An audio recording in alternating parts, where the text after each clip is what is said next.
දවසක් එක්තරා භික්ෂුන් වහන්සේ නමක් සිරිම තිරුවන් සරණ ගිහිල්ලා සිරිම හරියට සංඝයාට දන් දෙනවා ප්‍රණීත විදියට පාත්‍රී පිරින්න දාන බෙදනවා. සංඝයා කතා වුණා දැන් හරි යගේට මේ සිරිම පැහැදිලා දාන දෙනවා. එතනින් දානි වළඳන්න පුළුවන් කිව්වා. අපි බලන්න ඉපැයි සිරියාගේ සිරියාව.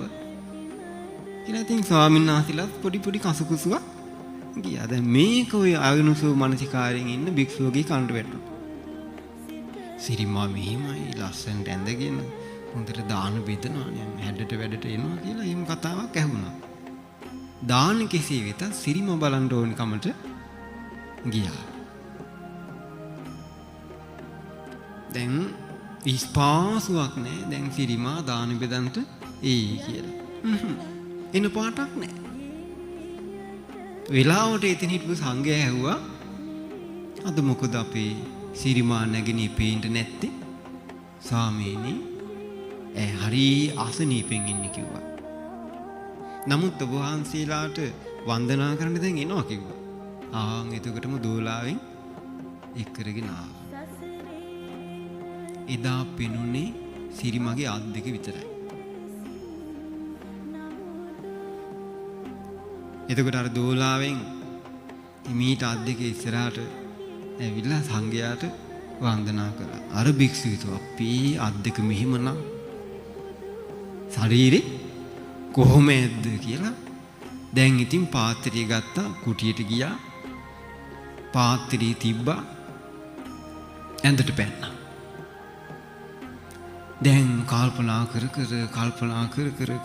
කර ඉන්නවා. අසනීප වැඩිලා සිරිම මැරිලා.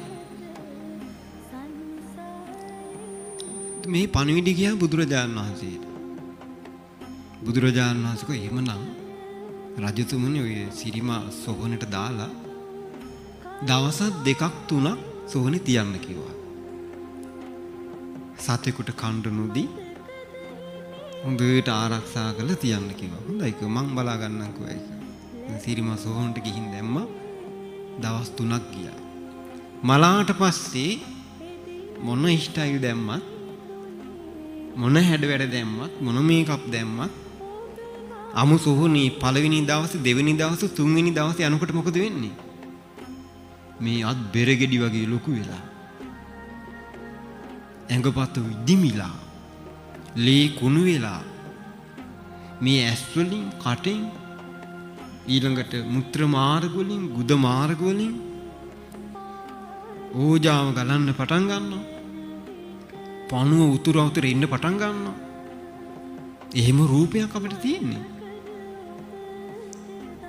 දැන් ඉතින් බුදුරජාණන් වහන්සේ සංඝයාට පණිවිඩයක් කිව්වා. අපි සිරිමා බලන්න යනවා කැමති කෙනෙක් ඉන්නවනම් යන් කියලා. අර භික්ෂුව දන්නේ දැන් කුටියක් ගානේ පණිවිඩ කියන යනකොට අන්න බුදුරජාණන් වහන්සේ සංඝයායි සිරිම බලන්න කියලා නැගිට්ටා. දවස් 3ක් මේ හාමුදුරුවෝ හිටපු කෙනා. ඉක්මනට කුණු වෙච්ච දාන ටික අයින් කරා. දවස් 3ක් වළඳලා නැහැ. පාත්‍රෙ ගත්තා. හනිකයන් කියලා ගියා. ගියේ දානශාලාවට නෙමෙයි. කොහෙටද ගියේ? අමුසොහොනට. එතන දැන් සංඝයා ඉන්නවා, රජුරු ඉන්නවා, මිනිස්සු ඉන්නවා. රජතුමනි මේ සිරිමා ඉල්ලලා ඉස්සර පොර කනෝ නේද කට්ටිය? එහෙමයි භාග්‍යතුන් වහන්සේ. එහෙමනම් කහවණු 1000කට මේ සිරිමා දෙනවා කියන්ට මේ අමුසෝනේ මෙමි ඉන්නවා කැමති කෙනෙකුට ගන්න කියලා අනබිරක් ගහන්න කිව්වා. නගරේම අනබිර ගැහුවා එකෙක්වත් ගන්නෑ. භාග්‍යතුන් වහන්සේ කවුරුත් ගන්නෑ. ගාන වැඩි ඇති අඩු කරන්න 500කට 500කට අනබිරේ ගැහුවා කවුරුත් ගන්න. ඒ මොකද එහෙනම් 100කට ඒ ගන්නෙත් නෑ. අඩු කරගෙන ගිහිලා අඩු ඊට පස්සේ මස්සකට කියන අඩුම ගානකට. ඒ ගන්නෙත් නෑ. එහෙනම් කියන්නේ නම් කරන්න දෙයක් නෑ. නොමිලේ හරි ඉන්නවනම් කෙනෙක් අරගෙන යන්න කියන්නේ. භාග්‍යතුන් වහන්සේ නොමිලේවත් ගන්න කැමති නෑ කිව්වා. බලන්නකෝ මේ රූපේ ඇති. ඉස්සර ඉල්ල පොර කනවා. දැන් නොමිලි දුන්නත් ගන්න. එකම රූපේ. තීරුම් ගන්නකෝ ජීවිතය ගැන. විතර මේ වගේ ජරා මරණ වලින් ගුටි කන ජීවිතයක් ඔබටත් මටත් තියෙනවා. බුදුරජාණන් වහන්සේ අවබෝධ කරපු ආර්ය සත්‍යයේ පළවෙනි ආර්ය සත්‍ය මොකද්ද? දුක්ඛ ආර්ය සත්‍යය. මොකද්ද පළවෙනි ආර්ය සත්‍යය? දුක්ඛ ආර්ය සත්‍යය. ඒකේ තියෙන්නේ මොකද්ද? ජාතිපි දුක්ඛා. ඉපදීම දුකයි.